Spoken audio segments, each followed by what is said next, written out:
сейчас мы приступаем к замене масла в карабасе. Значит, болт коробочный находится вот здесь вот.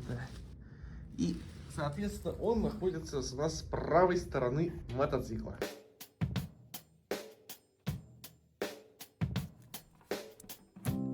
Уровень масла в коробке проверяется на прогретый двигатель, на ровной поверхности, на подножке. Сейчас мы протираем. И щуп важно не вкручивать, просто мы его ставим в посадочное место и вытаскиваем. Ну, плюс-минус у нас full.